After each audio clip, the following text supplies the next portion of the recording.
اعوذ باللہ من الشیطان الرجیم بسم اللہ الرحمن الرحیم ان اللہ انا ہمیشہ بے شک کے لیے آئے گا، انا بے شک، اللہ کا ترجمہ ہمیشہ اللہ ہی ہوگا. اللہ کا ترجمہ گاڈ یا خدا یا کوئی اور چیز سے نہیں کر سکتے.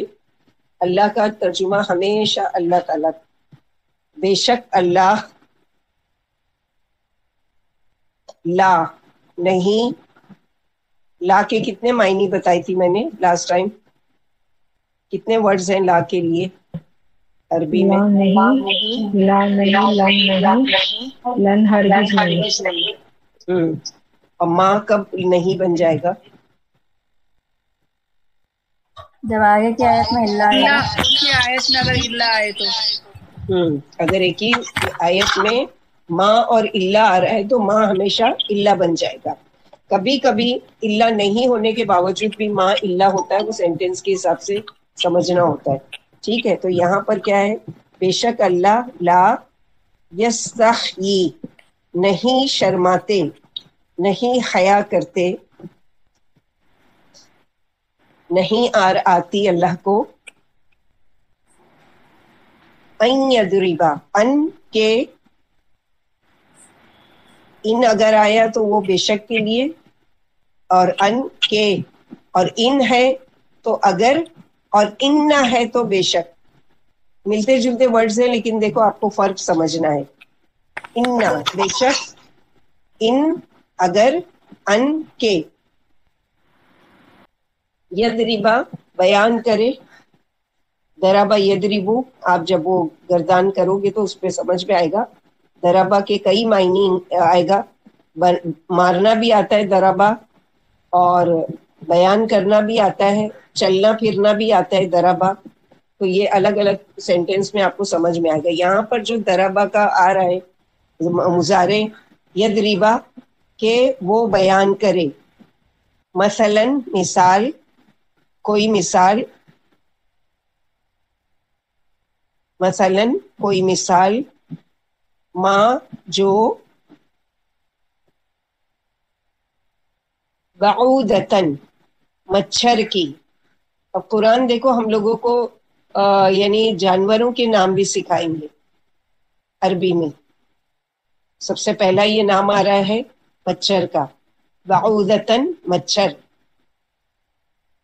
فما پھر جو، فوقہا اس کے اوپر ہے، فوقہا اس کے اوپر ہے.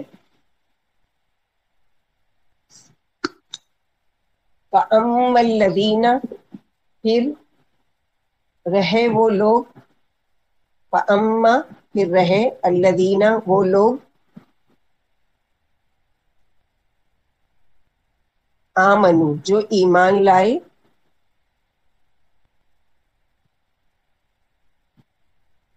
فَيَعْلَمُونَ پس وہ جانتے ہیں، پھر رہے وہ لوگ جو ایمان لائے پس وہ جانتے ہیں، انہو بے شک وہ. اب انہو کبھی کبھی کیا ہو گیا؟ انہو بن گیا.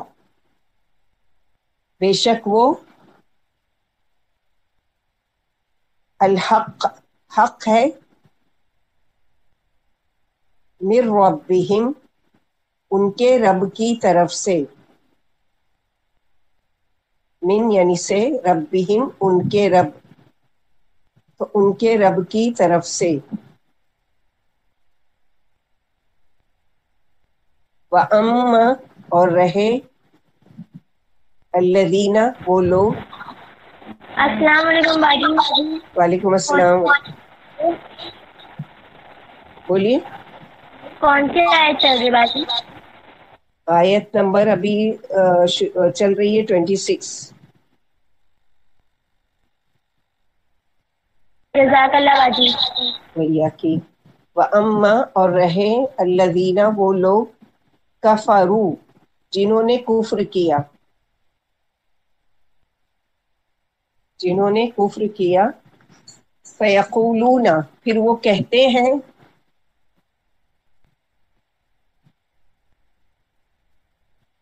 پھر وہ کہتے ہیں ماذا کیا کچھ، ماذا کیا کچھ، ارادہ ارادہ کیا اللہ نے، کیا کچھ ارادہ کیا اللہ نے، بہذا ساتھ اس کے، آدھا یعنی یہ بھی آتا ہے اس کے بھی آتا ہے، بہذا ساتھ اس کے، مسئلہ مثال، ساتھ اس کے مثال، یعنی اس مثال کے ذریعے اللہ نے کیا ارادہ کیا ہے۔ یدلو وہ گمراہ کرتے ہیں، دل یدلو وہ گمراہ کرتے ہیں، بھی ساتھ اس کے، اب یہ سب مثالوں کی بات آ رہی ہے، وہ گمراہ کرتے ہیں یعنی مثالوں کے ذریعے، وہ گمراہ کرتے ہیں بھی ساتھ اس کے، کثیرن بہت سو کو،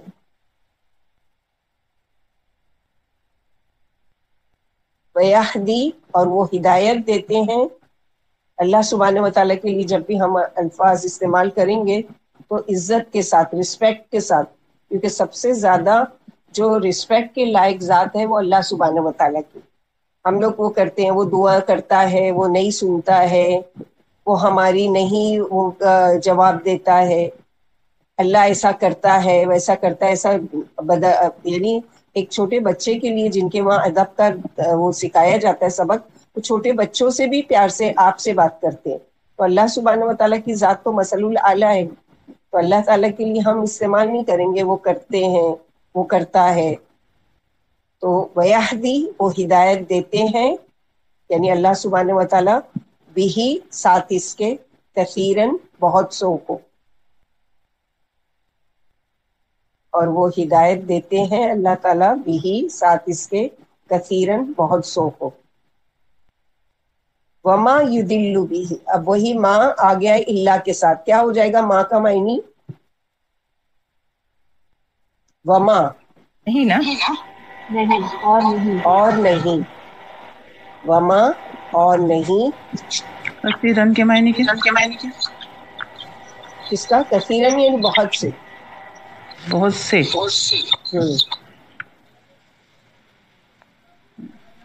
وما اور نہیں، یدلو وہ گمراہ کرتے، وہ بھٹکاتے، بھی ساتھ اس کے،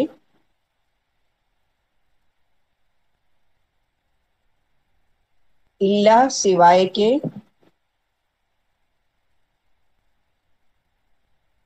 الا الفاسقین سوائے کے فاسقین نافرمانوں کو،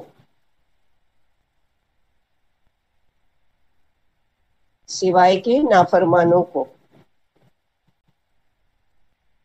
الذین وہ لوگ،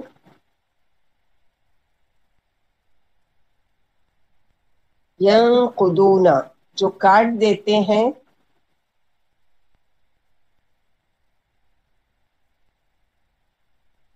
جو کاٹ دیتے ہیں، سوری جو توڑ دیتے ہیں، کاٹ دیتے ہیں کا ویقتعون، مٹا کے اگر پینسل سے لکھ رہے ہو آپ تو اس کو کٹ کرو اور رب کرو اور لکھو ینقضون جو توڑ دیتے ہیں، عہد اللہ عہد کو اللہ کے، عہد کو اللہ کے، من بعدی بعد اس کے، من بعدی بعد اس کے، میثاقہ پکا کرنے کے، پکا کرنے کے، وَيَقْطَعُونَ اور وہ کاٹ دیتے ہیں، اب یہاں پر آیا کاٹ دینا، اور وہ کاٹ دیتے ہیں، قطع کر دیتے ہیں، ماں جو امر اللہ حکم دیا اللہ نے، جو حکم دیا اللہ نے،